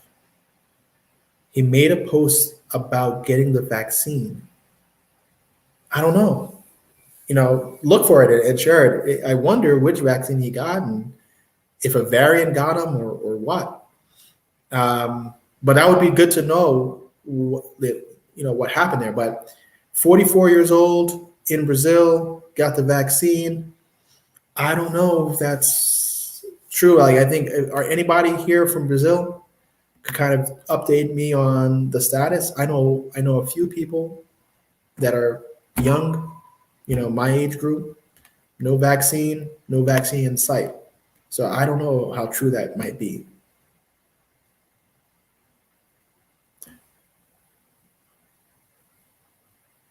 True, they're not a jerk, but it could make them dead. Yes, I guess. Technically speaking, they may not be jerks or jerky people, but um, you know, they're they're rolling the dice. Uh, JB had a lot of family stuff happen. Brother had drug problems slash rehab. I understand. A couple grandparents passed. Yep, people die. Not enjoying my job anymore. Have worked with autistic kids for over a decade. That's rough. Um, hmm. Well, yeah, I could see how the culmination of those things can weigh on you, man. Um, you know, my older brother, drug problems. I think that masked his bipolar disorder. He eventually killed himself, and that was hard to deal with and shake in my life. Um, grandparents, you have to just kind of remember what they taught you, and realize the opportunities that they gave you in life, and you could kind of stand that on its head and be grateful that they came before you and that you had a life, that they shared a life with you that's even worth missing. Not enjoying your life anymore because your job, you're doing great work with kids that need it. Pat yourself on the back for that. I know how difficult it is to work with uh, kids that have developmental differences. Um, but I think one of the best things that you could do, and I don't know if you guys follow Jordan Peterson or not, but I think Jordan Peterson has a few lectures or a few videos where he covers like really how to take account of your life and how to take control of your life again. And it starts with like a self audit, right? Really look at yourself, hard look at yourself, and ask, who are you? Who do you want to become? What are the things holding you back? What are the steps that you need to take to become that person that you want to be? Organize that and start knocking some of the easiest things that are on that list that are holding you back, knocking them out your life, removing them or correcting them. And that's going to help you get that momentum going. And I think he has an expression where he says, "Clean up your damn room, clean your room." Because when you get into a funk, you start to like everything around you, you just neglect. Like maybe you're a little more messy. You start to neglect your appearance. You don't take care of yourself. Your gut starts getting out of control. I know what that feels like. I've been through it. But clean your room, organize that. Right, that's probably something that you more likely to take advantage of. Clean up your space. After you clean up your space, work on the next problem that you have that you can tackle. And the more you tackle your own demons, the more confident and the more vibrant your life will be. And the more confidence that you'll have to tackle some of the bigger problems. And that's kind of like his theory. Love him or hate him, I think he has some value in what he says. So you might want to check out Jordan Peterson. Just need to find myself again and push myself out of it. Yeah, but you have to define who yourself is and who you want to be and what's causing you to be comfortable in the rut, right? You're in the rut by design. You're gonna get picked up and dropped off in there. You're in there. You drove yourself into that rut, right? Why and how, right? In understanding that, then you know how to get out of it. So I hope you do it, and I'm pretty sure that you will. Just really tackle it in that way they say, like really know who you want to be, and inch towards that.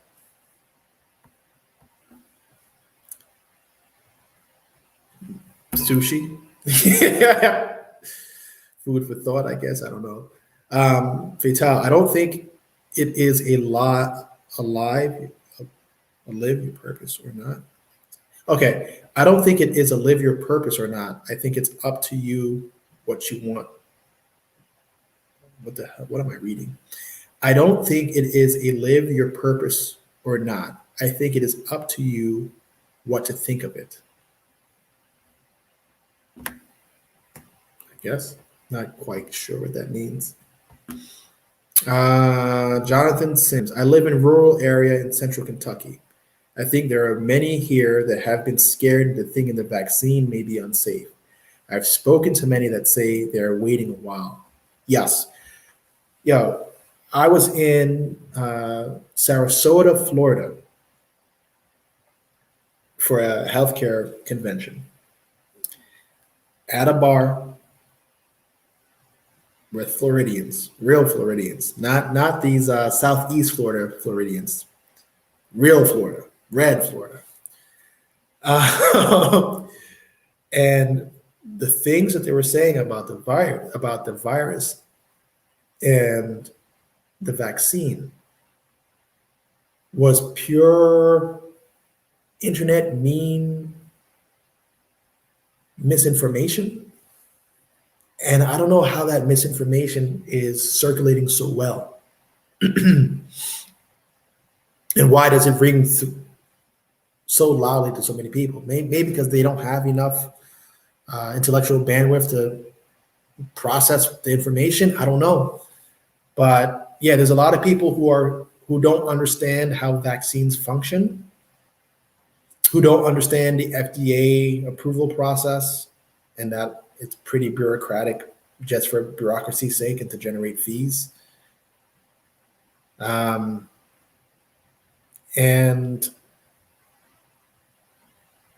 I think that's really, and the messaging that's coming from leadership and from peers.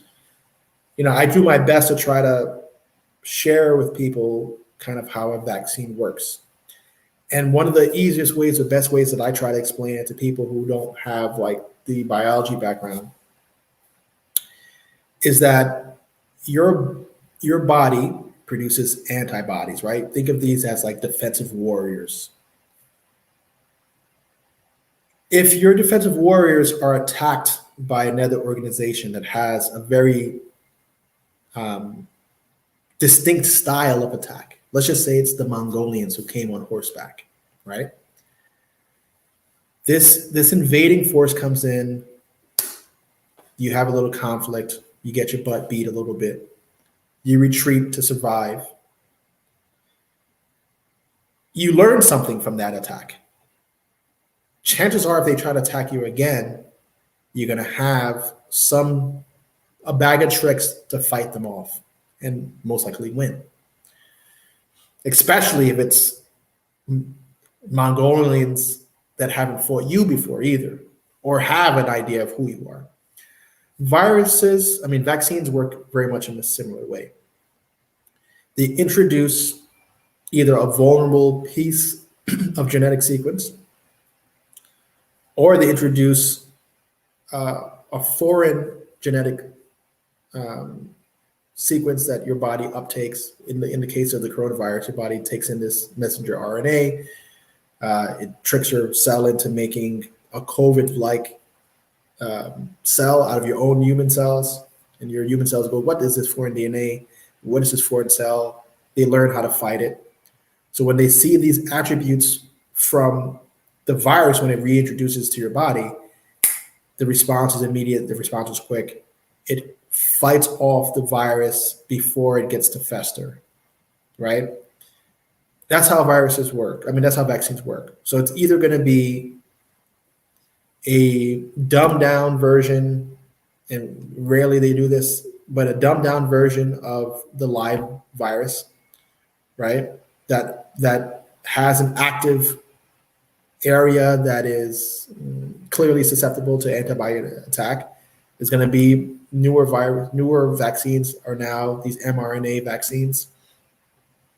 And then you have vaccines which are just introducing a vulnerable protein sequence or a vulnerable genetic sequence, again, that your antibodies can learn from, develop the necessary soldiers to fight it the next time they see it.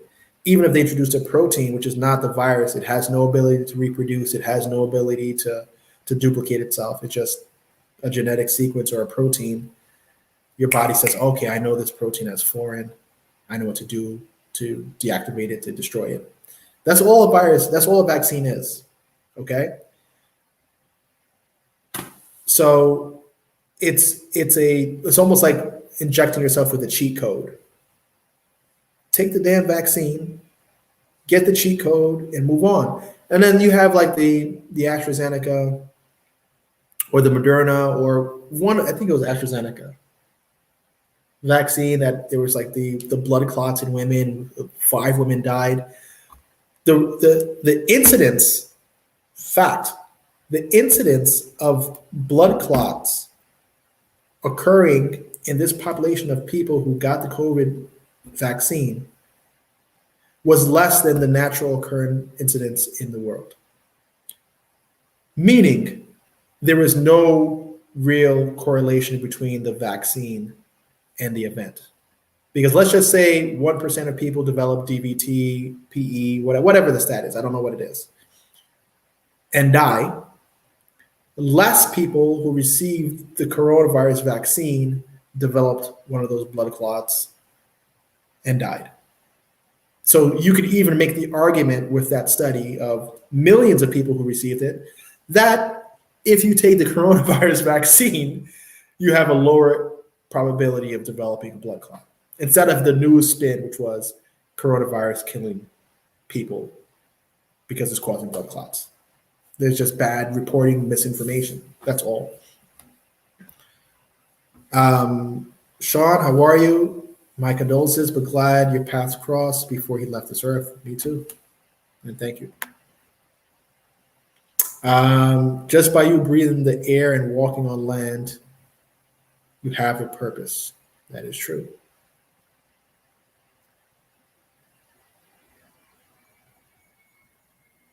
He got the vaccine. Oh, come on, man. Don't scare me, bro. This vaccine is supposed to be protecting me. Golly. He got the vaccine. Both. Do you know which one he got? Jeez, man. Damian Roberts, rest in peace. Indeed, rest in peace, Yusuf. What did he think about the vaccine? I don't know. But apparently Phil says he got it.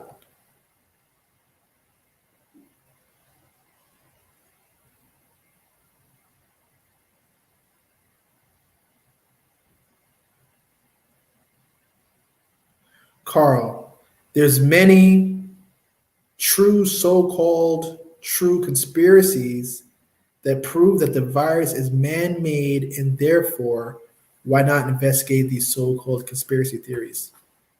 For what? Look, man, if this virus was man-made or not, I'll also take the man-made vaccine. You know, I'm just in this world moving around, right? And whether this vaccine was man-made or not, which I guess is possible, you can modify whatever you want. But, you know, this is not the first time that a coronavirus has made a leap from an animal to the human being. It happened with cows. It's happened with chickens. It's happened, you know, there's nothing new to this.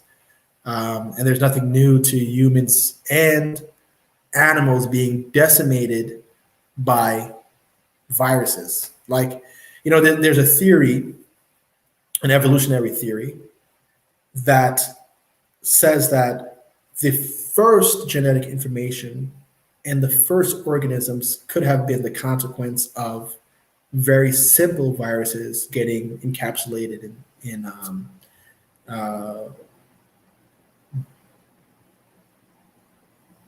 biphospholipid layers, I believe, biphosphor. Or I need to think about that again. But they are dual-sided,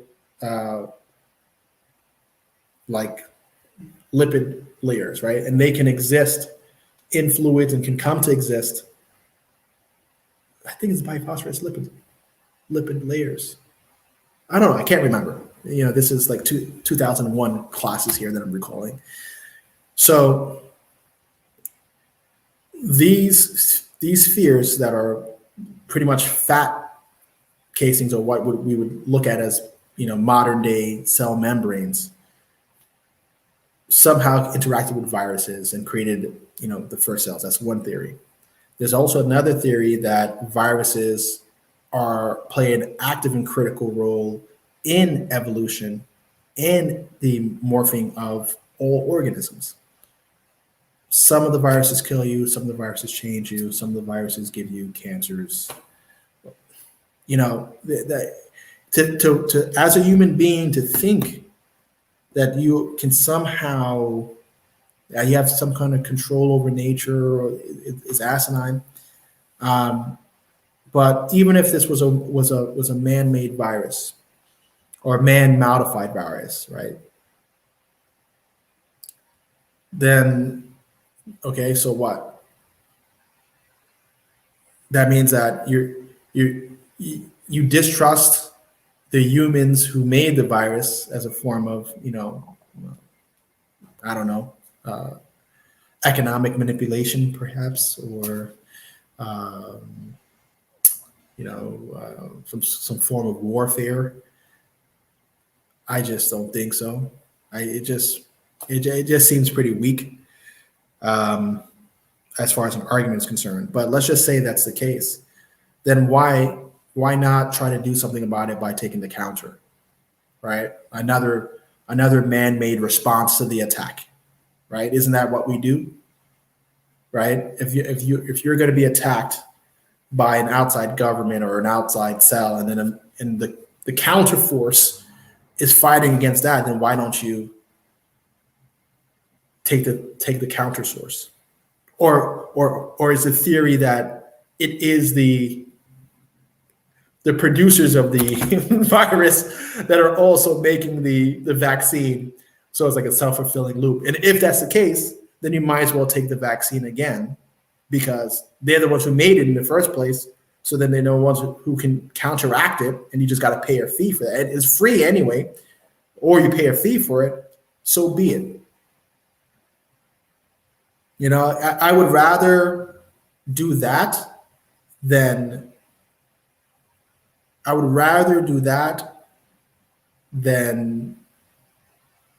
stay idle and wait it out. I just don't see how that makes sense. I just don't.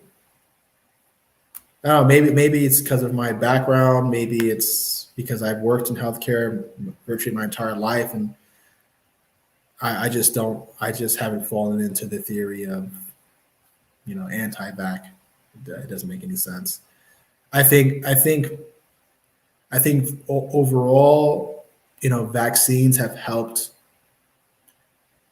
humans in a lot of ways. You look at vaccines and technology you look at just our population expansion.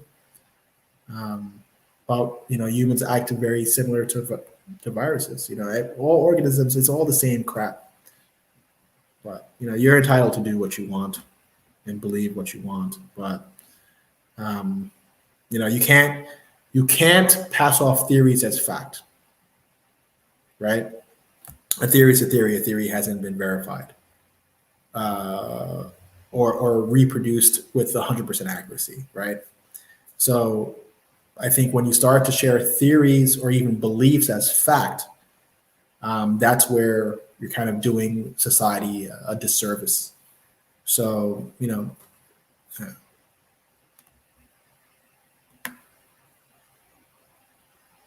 yeah, I don't understand.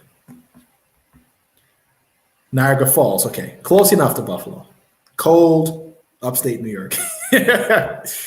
Britannica Encyclopedia, man, coming around for tea and coffee, talking about your kids will be Einstein if they start early on these books. Einstein was a special character. Hard sell back then, given Nintendo and Sega.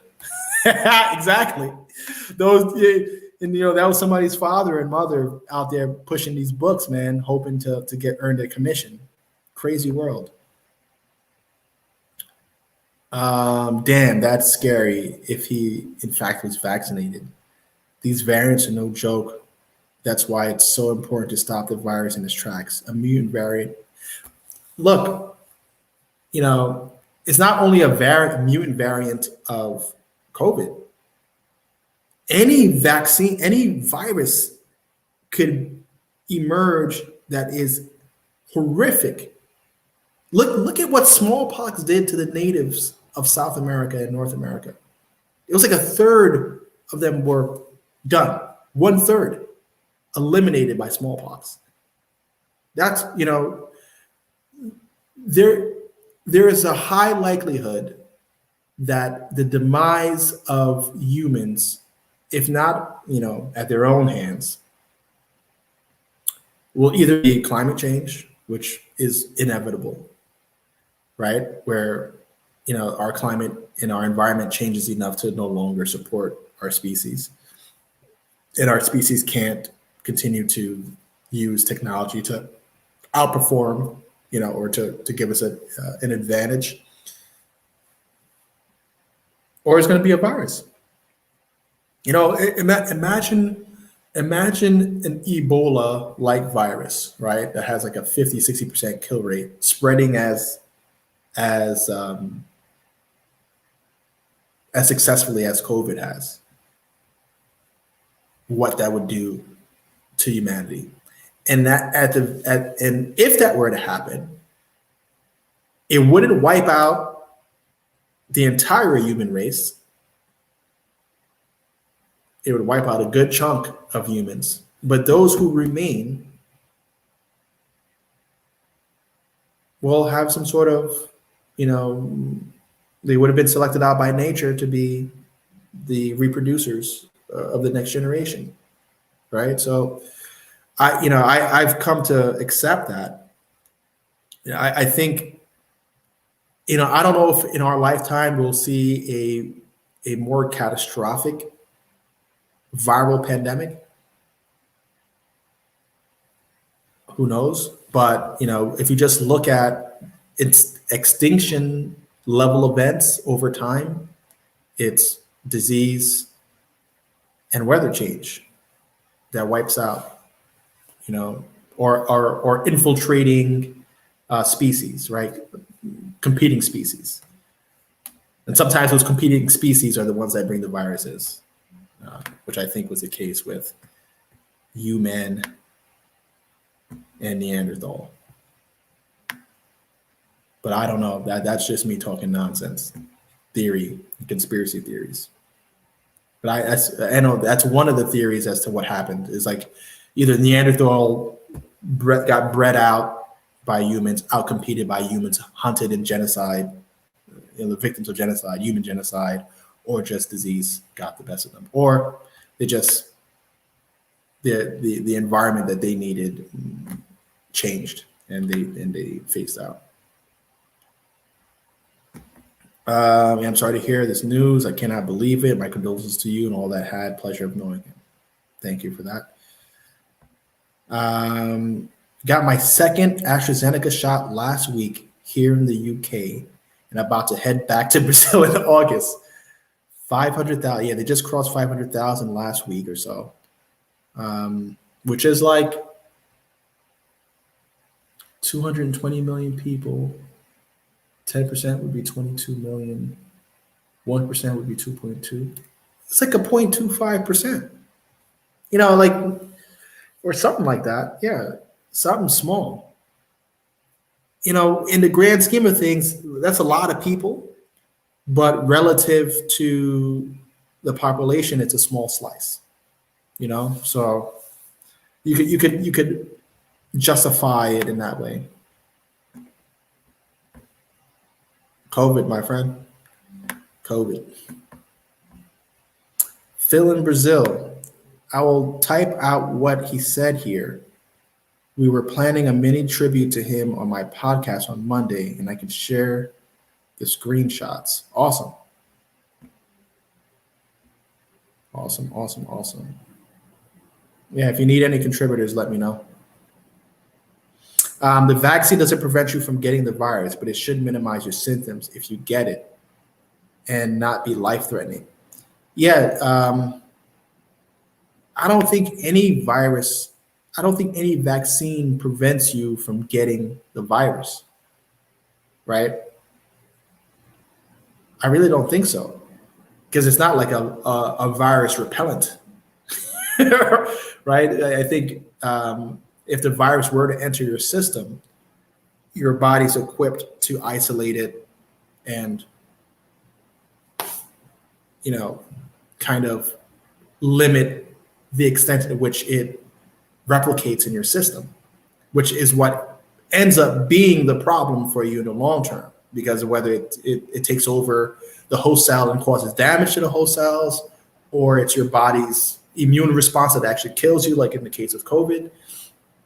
It's not necessarily the virus that's doing the damage. It's actually, so like if you look at HIV, for instance, versus coronavirus, the complications with the coronavirus are more related to your natural immune system response to the virus, right? It identifying the foreign body and going into attack mode, and that attack mode killing you, right? With HIV, it is the virus entering in the cell, replicating in those cells, essentially harming those cells that it's using as a host, right? So the two different approaches, or two different consequences of that virus entering your body, right? We get viruses all the time. You know, anytime you take a dip in the ocean, man, the ocean's a host of a lot of viral activity, a lot. And you know, does that virus thrive in your environment? Yes or no? Does it create complications? Does it create enhancements? You know, those are all things that, you know, this is just virus theory and virus fact, actually. So like when people say like, oh, I guess the reason why I'm talking about it in this way is that when people say the vaccine doesn't prevent you from getting the disease, you know, if I had an HIV vaccine and the HIV virus was introduced to my system, that virus is going to be in my system and it's going to try to replicate. And depending on the mechanism of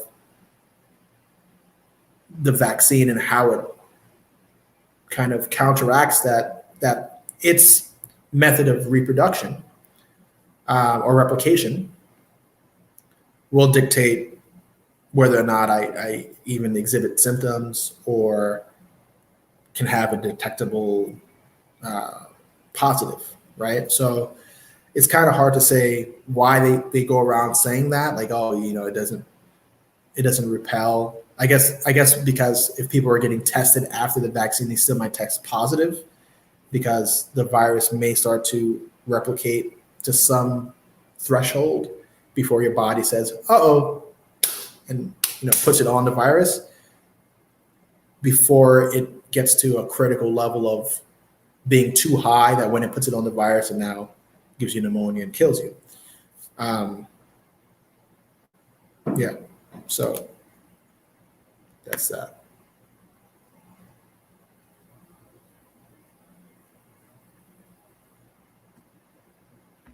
I don't know what you mean by that. For what?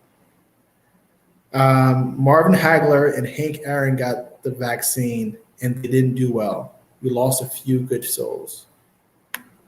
Really? Huh? I wonder. Damn.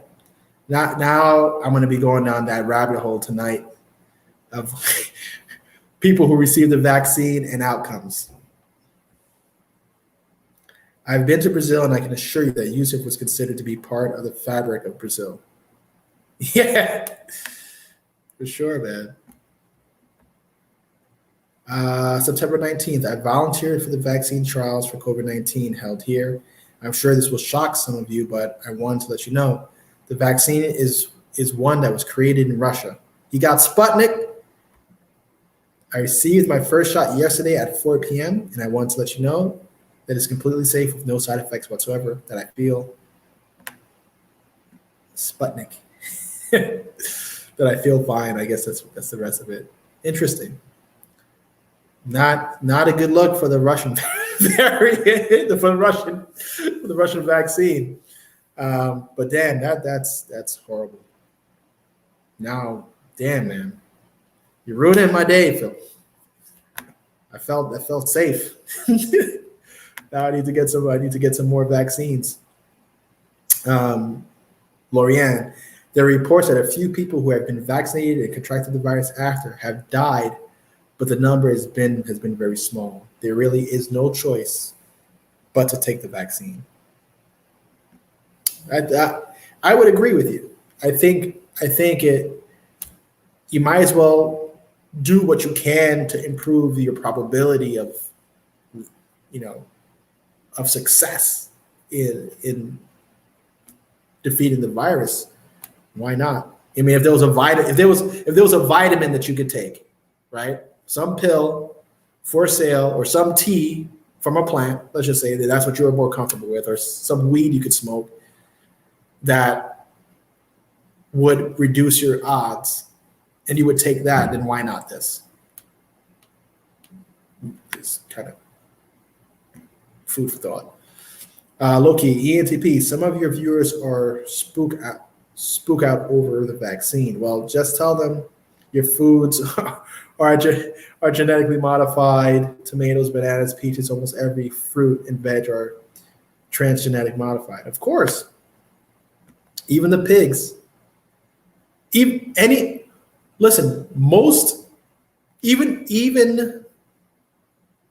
you could make the argument that most foods and animals that are farmed have been genetically enhanced either through selective breeding or flat out Monsanto style genetic modification, right? You look at the chicken, I mean, that has to be a bird that humans, bred for their own benefit, without any hormones or modification. Just mating the chickens, the best chickens that made the most eggs, and whatever the case may be. Look at the dog, right? Look at how humans manipulated the canine, the dog, right? The few that came a little further away from the pack that interacts with humans for whatever reason, whether it's, you call it dog autism or whatever, they kept breeding for certain attributes.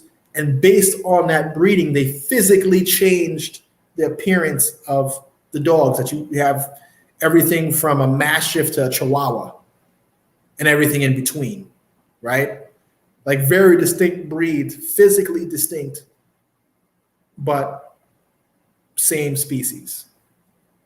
We've been doing it, with and without science for as long as I think we've been people.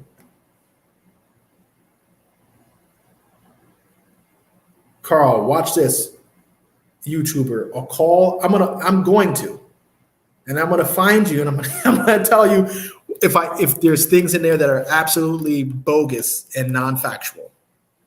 Because a lot of just because it comes out of a screen doesn't make it true, right? But I might watch this YouTuber, A Call for an Uprising. I'm going to look that up right now. A Call for Uprising, YouTube. See how crazy this is.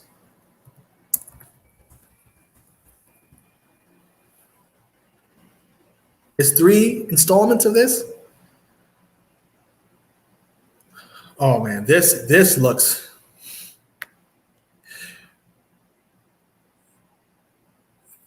gnarly. They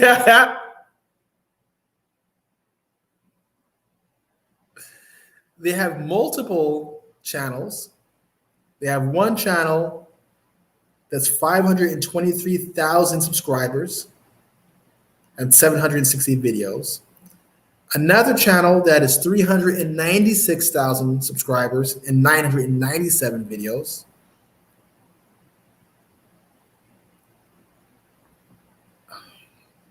I don't know, man.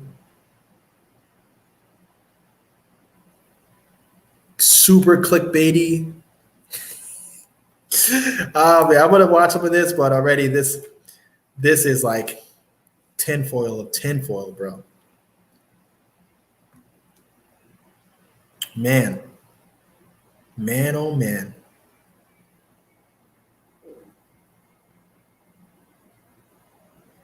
man, oh man.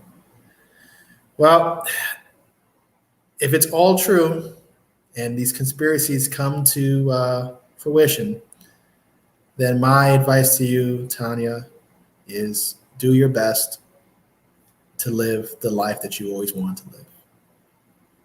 That's my advice to you. Because I'd rather live vibrantly. Like what did Jay-Z say? I'd rather die enormous than live dormant. I'd rather die living a vibrant life and on my own terms than like my high school friend Tony Leno in his bed in a hurricane. I don't know.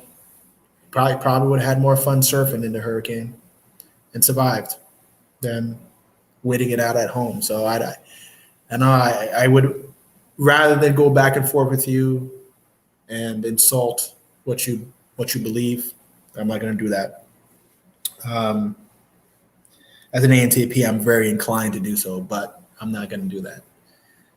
I would just say, you know, just reflect on this and do the things that make you happy and have fun, whatever that may be. I enjoyed your videos on airplane talk. Do I recall you mentioning starting a different channel dedicated to airplanes? My wish that you put more out soon.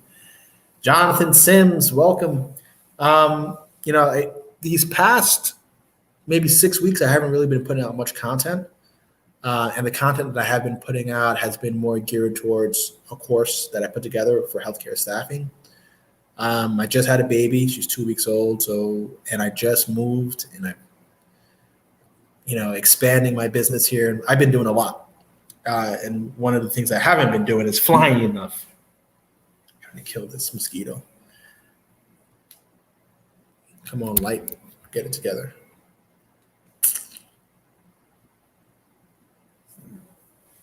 Okay. I'm sorry to get the phone calls to end my live from my partner. I can't even live. This is what frustrates me. Sitting out here trying to have my YouTube live and I'm getting cold.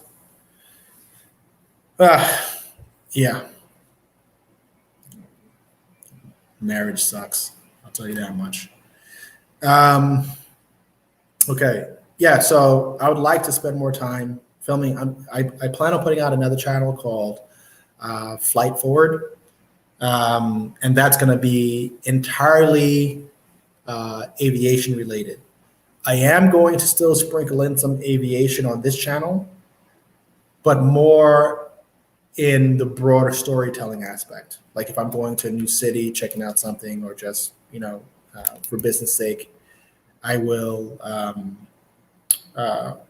feature my aircraft. But what I'm realizing, and I think I'm gonna sell out, but I'm not gonna sell out. I'm trying to focus this channel a little more, so that it is more engaging for people who come across it. And I think this channel is going to be more about living out life's dreams and how to monetize those dreams, and kind of different examples of people like Yusuf and myself who are taking the time out to really say, hey, this is what I believe life is all about. How did they did it? What's their pathway? Kind of that I think is going to be more of the essence of this channel. And, becoming a pilot, owning an aircraft was one of my dreams. So I've lived that already. And that's why I kind of bring it up on the channel.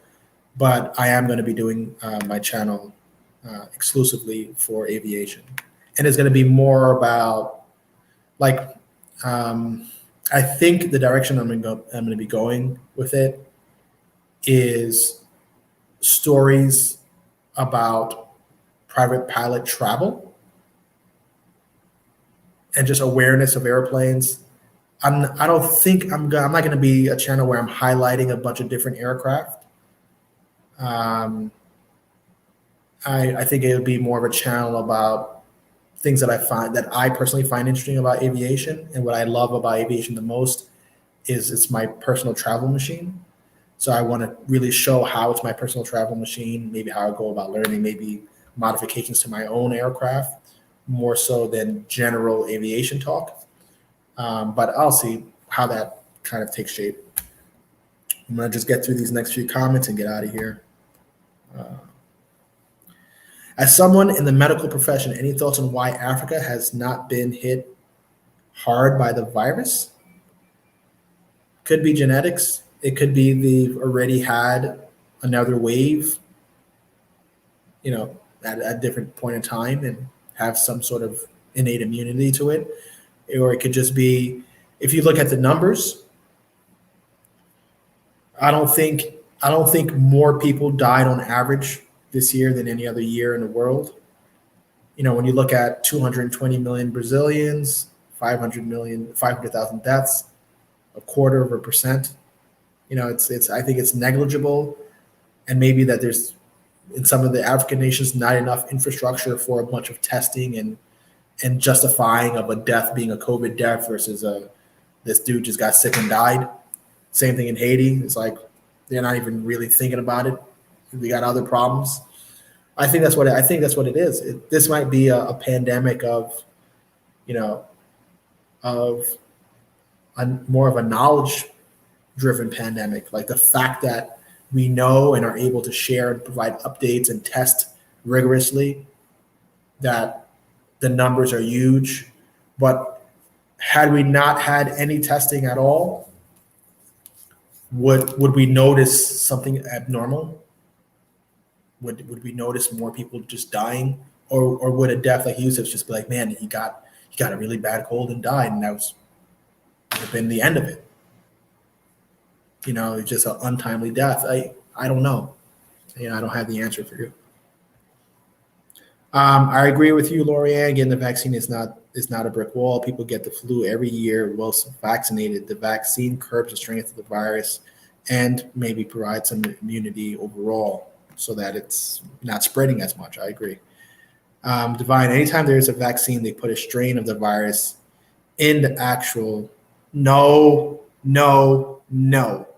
This is in fact misinformation. Not every vaccine puts a strain of the actual virus in it. No. And that's with time-tested vaccines. Again, no. That's a truth. That is a lie. That is not true. False. No. I've worked with epidemiology and immunization departments. Okay. And what has your work been? How much have you personally studied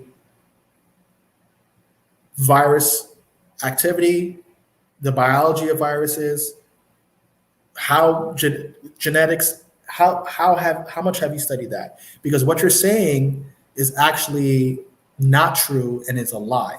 And even if they put live virus inside a vaccine, right? And all vaccines had live virus, what is the problem with that? If vaccines have proven to be beneficial for humanity, I don't understand what your argument here. Not only is it not truthful and accurate, but it doesn't really have solid grounds for an argument. And that's one of the things that I really don't like. I personally don't share my beliefs or my opinions as if they were factual unless they are facts, right? And then I would say, yes, this is a fact. This is what it is. If not, I would say, hey, I think, or whatever, or I believe. But don't do this. Do not go out there and say things that are not true and justify it by I work closely with these people. That's not, because honestly, that's what you're saying is false, and the proximity that you are working to these people does not substantiate you as being an expert at all. And I'm not an expert in viruses. I just paid attention in my pre-med courses, and that's it. And that's just not true.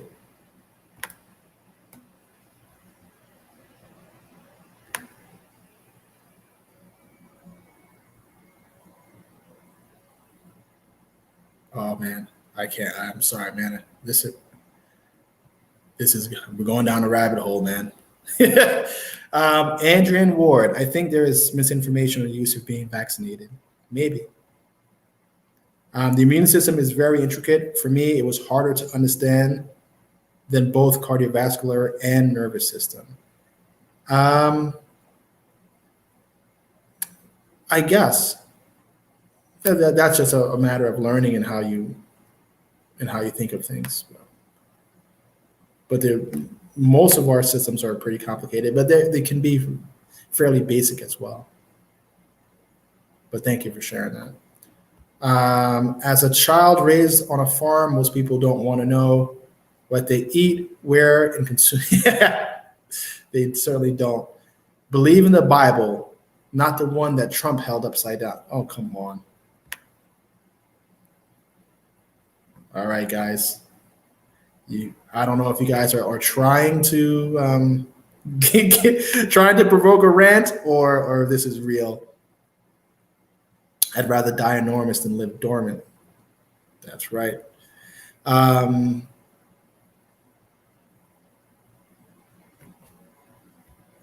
2 to 3 channels because he's attacked. His channels are doing really well, and they're probably attacked because of misinformation. Um, yeah, it's kind of hard to argue beliefs. I could talk to you about what you believe and what I believe and whatever, but we're never gonna get consensus around a belief, right? Because they're beliefs and not facts. So why argue them? Those would be more conversations as to why you think that's true, and then maybe spending some time disproving it with fact. But what tends to happen with some people who really like to stand firm behind beliefs and almost factualize beliefs is that even when you present them with facts, they just ignore it and go back to their beliefs because they're more comfortable with what they believe. So I don't know. Maybe next time. Congrats on the new baby. Birth rate is down. Glad to see someone reproducing. Listen, I got 4 more to go. So I'm going to try to help us, break the 10 billion mark of humans. Dan just jumped on. What happened to Watif? Died from COVID. Started watching his content a few months back. Seemed like a good brother. Yeah, he surely was. So definitely go back to his content, watch it. It'll give you a good idea of who he is and what he stood for. And I think, obviously I have different opinions with him on a lot of things, but there's a lot of things that I share with him. And I think what I do share is an affinity for Brazil and the Brazilian people, and this idea that we should kind of do our best to live the life that we want. At Phil Brazil, people get the flu, although they've been vaccinated because of various strains of the flu. One flu vaccine doesn't guard against all strains of the flu. That's true as well. But thank you very much, all, for joining us. Tanya Bazemore, I'm gonna watch, and we can talk about it maybe in the next live. Just be very careful mixing, misinformation with fact, and it's never a good look to share misinformation as fact, because someone who knows what the facts are may start to just credit everything you say. It may affect your credibility as a reliable source of information. So just be careful with that. It could be entertaining. It could, give counter theories, which are always kind of clever, and they're usually well done, the conspiracy theories, but just be careful with that. All right, you all have a good night. Remember to try to, live the best life that you can for yourself. And, life is really, as cliche as it sounds, life is really short. Try to live it as vibrantly as you can. I will be doing the same. Take care, and I'll see you in the next one. Like, subscribe. Bye.